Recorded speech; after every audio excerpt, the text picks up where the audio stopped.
Bonjour, je vais vous expliquer pourquoi est-ce que la majorité des leads magnets que l'on fait en immobilier ne fonctionnent pas.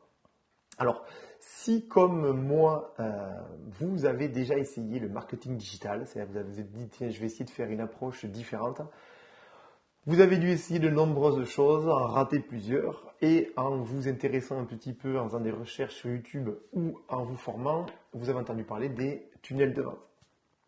Donc ça, c'est bien beau, mais ce que l'on a bien compris lorsqu'on fait un tunnel de vente, c'est qu'il faut d'abord avoir un lead magnet. Alors là, c'est pareil, c'est facile, on se dit, ben tiens, je vais faire un PDF qui va traiter de telles problématiques et tout va rouler dans l'ordre. Sauf que, je ne sais pas si ça vous est arrivé, moi c'est ce qui m'est arrivé, j'en ai fait plusieurs.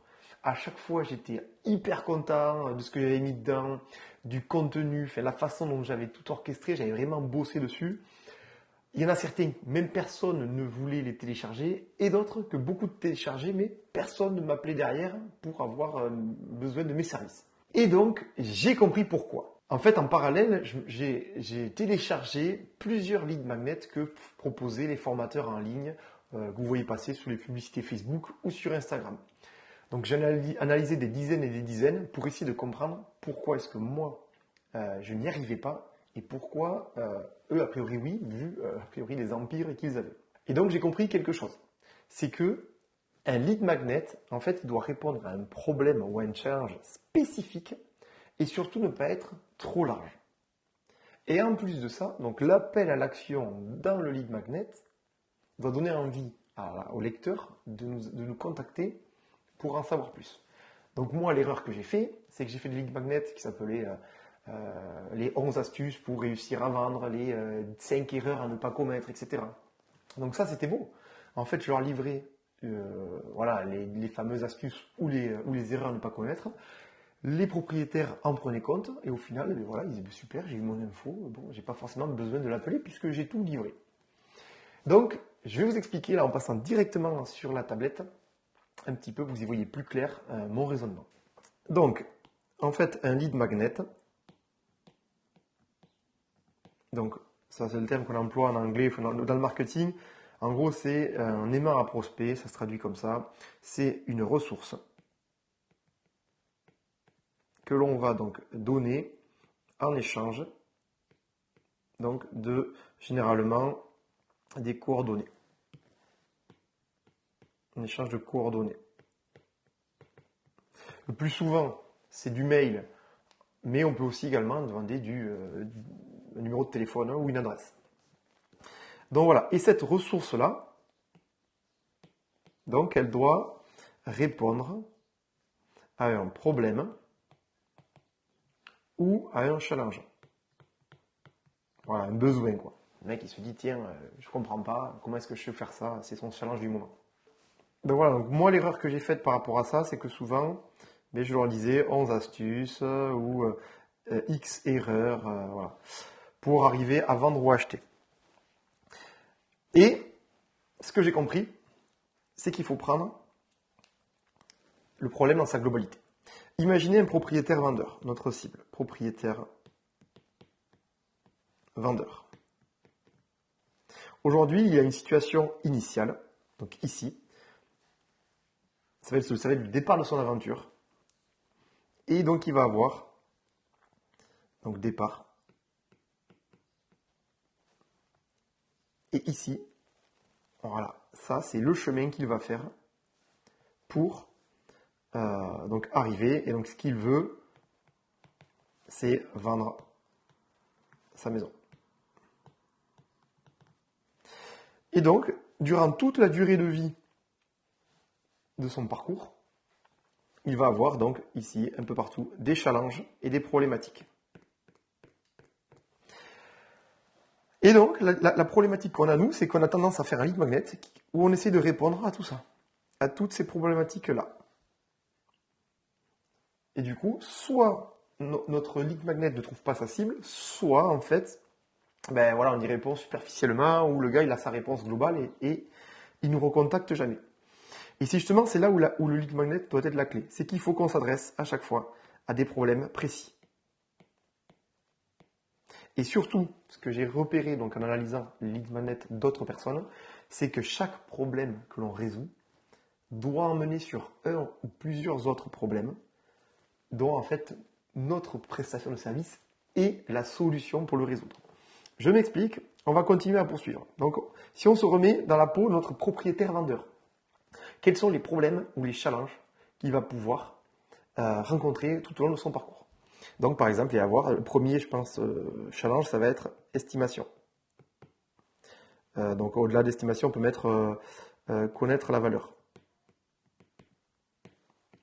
Connaître la valeur. Après, il va peut-être se demander comment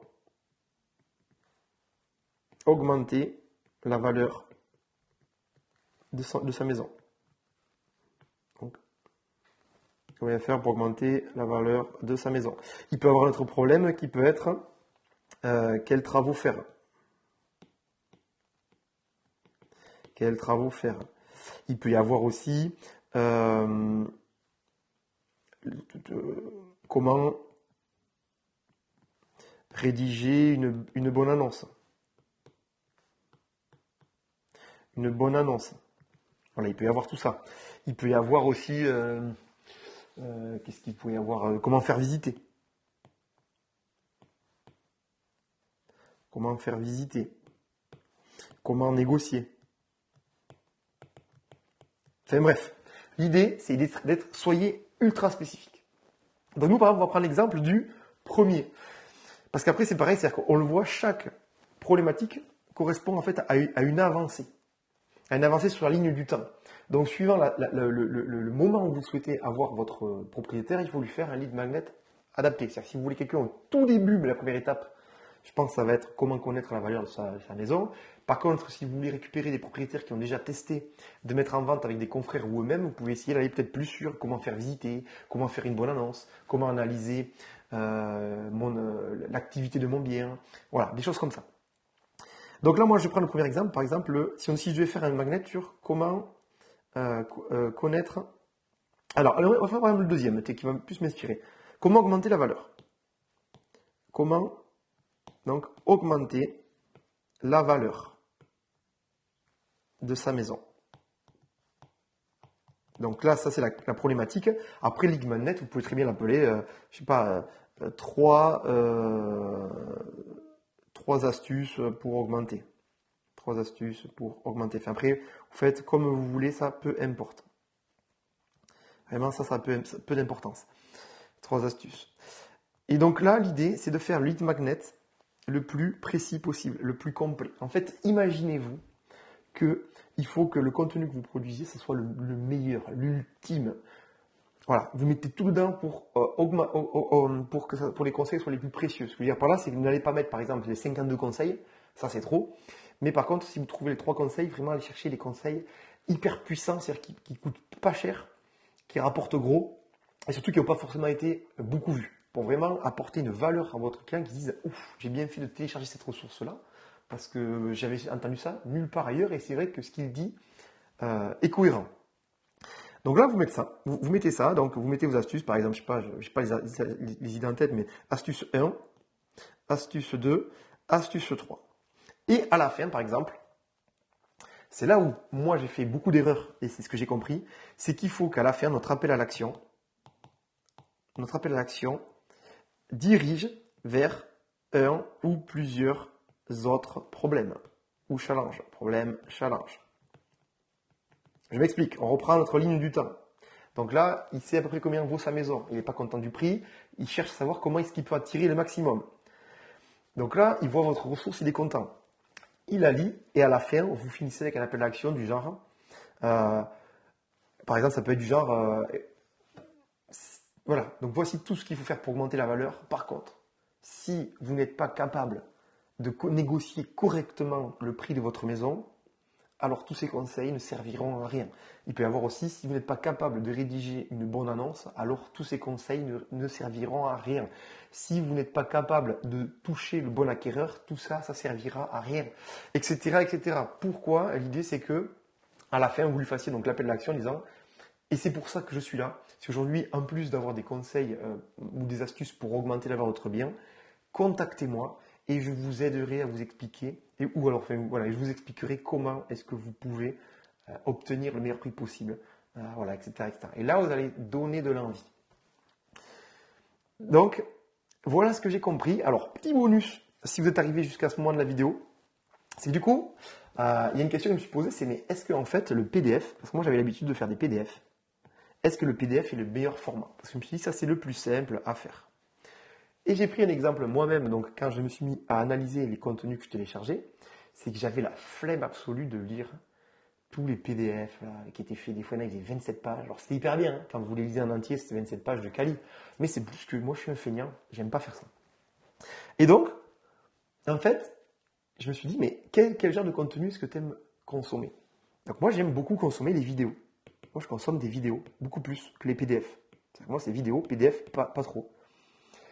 Mais quand j'ai discuté autour de moi, ma copine, à mes parents, eux c'est l'inverse. Ils me disent, ah les vidéos ça me saoule, j'aime pas rester fixe devant l'ordi, ce que je préfère c'est les PDF. J'en ai d'autres qui m'ont dit, ben moi ce que je veux c'est en fait juste une checklist.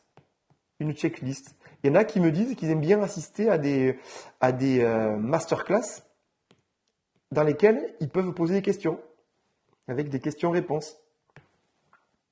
Et donc de là, en fait, je me suis dit, mais putain, mais en fait, du coup, quel est le bon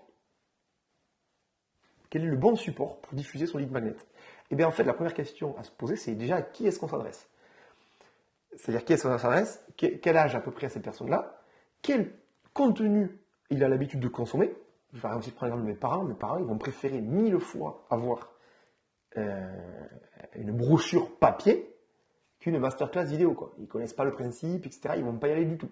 Donc eux, je sais très bien qu'il faut que je leur donne soit un minimum un PDF et qui pourront comme ça s'imprimer, ou alors même je peux très bien leur dire, mais je vous l'envoie directement à votre domicile, comme ça vous permet de récupérer l'adresse de la maison, dire voilà, si vous habitez sur le secteur, dites-moi, je vous l'imprime, ou alors j'ai déjà des exemplaires en papier, je vous les dépose dans votre boîte aux lettres dès demain. Et là, c'est radieux, vous toquez à la porte, vous avez déjà le lien de confiance établi. Et l'autre chose, c'est aussi de voir sur quelle plateforme vous allez faire la promotion de ce lead magnet. Si par exemple vous êtes sur Facebook c'est une population qui est peut-être plus âgée, qui écrit beaucoup, qui commente beaucoup, mais qui regarde très peu les vidéos, ou alors pas les vidéos avec le son. Donc dans ces cas-là, eux, mettez-leur un contenu adapté. Si vous faites de la publicité sur Instagram, c'est des gens qui ont plutôt l'habitude de consommer du contenu vidéo, mais redirigez-les vers ce lead magnet où ce sera peut-être une vidéo de vous, ou peut-être même plusieurs petites vidéos à envoyer tous les jours pour leur expliquer les 3 astuces. En gros, moi, ce que j'en ai conclu, c'est adapter le format à l'audience, mais surtout tester. C'est-à-dire que mettez les 3 ou les 4. Il ne faut pas avoir peur que la personne elle télécharge plusieurs formats. De toute façon, dans la vie, on ne passe que notre temps à nous apprendre les choses que l'on sait déjà. Donc, ça va être hyper intéressant de le faire. Donc voilà un petit peu, j'espère que c'est pas trop brouillon. Dites-moi en commentaire ce que vous en avez pensé. Bon, j'écris comme un chien aussi, mais au moins c'est peut-être un peu plus clair pour illustrer mes propos. Donc voilà, n'hésitez pas à me faire votre retour, c'est avec plaisir. Et si vous avez d'autres suggestions pour des idées, voilà, c'est pareil, je suis à votre écoute. Merci en tout cas, et puis à très bientôt pour une prochaine vidéo.